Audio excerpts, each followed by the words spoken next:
By mid-1945, the great empires of Asia lay in ruins. Japan's armies, once unstoppable, now retreated across the continent.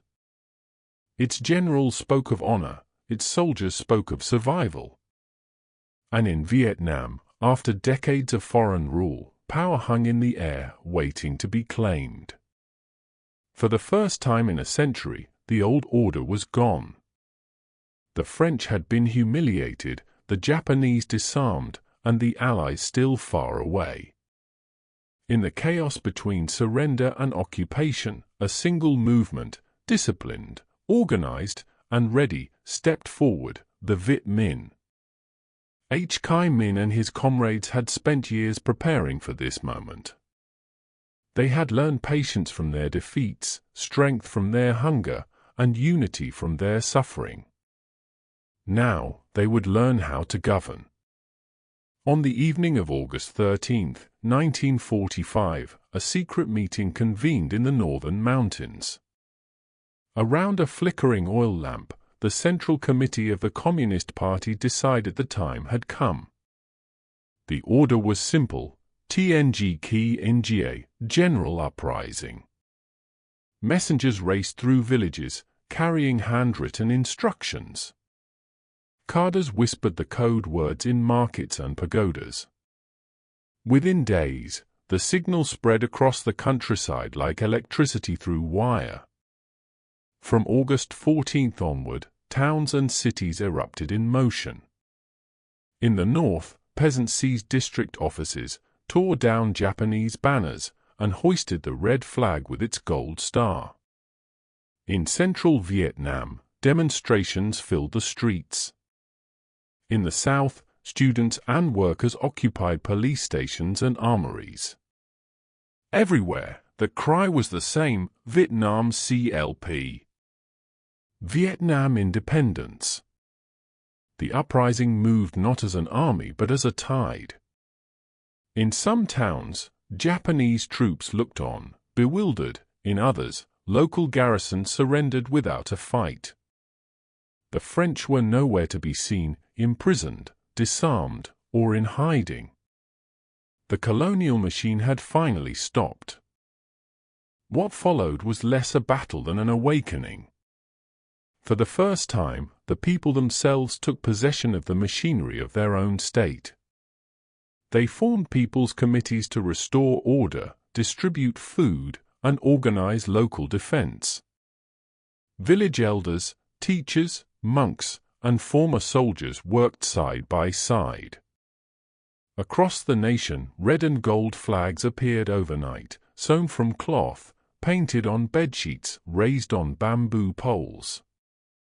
Children marched with makeshift drums, women cooked for volunteers, scribes wrote proclamations in trembling handwriting. It was a revolution carried not by armies, but by the will of millions. In the imperial city of Hue, the revolution reached its symbolic heart.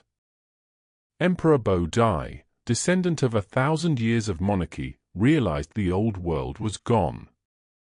On August 25, he summoned representatives of the Viet Minh and handed them his imperial seal and sword, the emblems of dynastic power. He declared, "I would rather be a citizen of an independent country than emperor of a slave nation." With those words, the Nguyen dynasty and nearly 2,000 years of monarchy came to an end. It was a peaceful abdication, but a monumental one. For the first time since the days of myth, Vietnam had no king, only its people. Meanwhile, in Hanoi, preparations began for the birth of a new nation. The streets buzzed with anticipation. Crowds gathered outside the former French governor's palace, now under Viet Minh control. Banners declared the CLP Hay La CHT. Independence or death. H. Chi Minh, frail from illness and exhaustion, worked late into the night with his closest advisers drafting the document that would define the nation's rebirth, the Declaration of Independence of the Democratic Republic of Vietnam. He drew upon familiar words: deliberately echoing the principles of the American and French revolutions, the very ideals used to justify colonial domination. By turning them back upon their authors, H transformed hypocrisy into history's weapon. The text was written in simple Vietnamese, clear and poetic.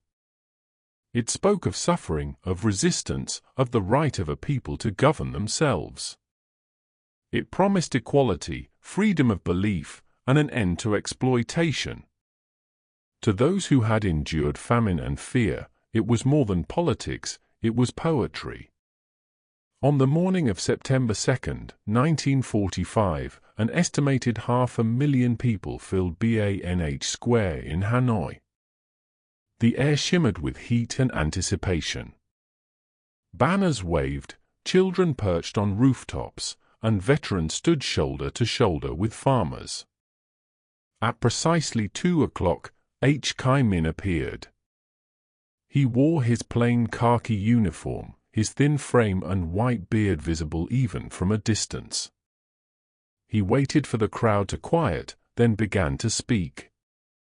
"All men are created equal," he read, his voice firm but weary. "They are endowed by their Creator with certain inalienable rights, life, liberty, and the pursuit of happiness." The crowd erupted, a sea of cheers and tears. For those who had known nothing but occupation, the words were almost sacred. H continued, his tone steady, his phrasing deliberate. "The whole Vietnamese people, animated by a common resolve, are determined to fight for their freedom and independence." When he finished, there was silence, then thunderous applause. In that silence, Vietnam became a nation again. For a fleeting moment, it seemed the struggle was over. Farmers returned to their fields, students to their classrooms. In villages, people hung red flags from doorways and sang songs of unity. In Hanoi, committees worked to reopen schools, distribute land, and collect weapons. The new government faced impossible odds, famine still raged, infrastructure was broken, and the Allies were on their way. Yet there was a fragile hope, a belief that perhaps the world would recognize this rebirth. After all, the Allies had fought a war for freedom, had they not? Surely they would honor those same principles in Asia. But hope is often the first casualty of victory. As the ink dried on HS Declaration, ships were already docking in southern ports. British troops arrived in Saigon to disarm the Japanese, and with them came French officers, eager to reclaim their lost colony. To the north, Chinese nationalist forces poured across the border under Allied orders, ostensibly to restore order, but in truth to plunder whatever remained. Vietnam's independence, declared so proudly, was already under siege. The French, humiliated by war and occupation, saw in Indochina a chance to reclaim their honor. They spoke not of empire, but of restoration, of civilization, of the natural order of things. For them, H. Chi Minh's declaration was a temporary embarrassment, a local disturbance to be corrected. By late 1945, the country was once again divided, not by geography, but by the will of foreign armies. In Hanoi, H. Chi Minh's government struggled to maintain authority amid shortages and political intrigue. In Saigon, French and British forces fought local militias in the streets, bombing and shelling entire neighborhoods. In the countryside, the people who had cheered independence now dug shelters once more. The revolution had given birth to a republic, but that republic was born surrounded by enemies. And so, even before it could draw its first full breath, Vietnam found itself back at war. The August Revolution was, in truth, both an ending and a beginning. It ended nearly a century of foreign colonial rule, but it began 30 years of unbroken conflict. To the Vietnamese, the struggle for freedom had ceased to be a chapter in history, it had become history itself. Next, the French return.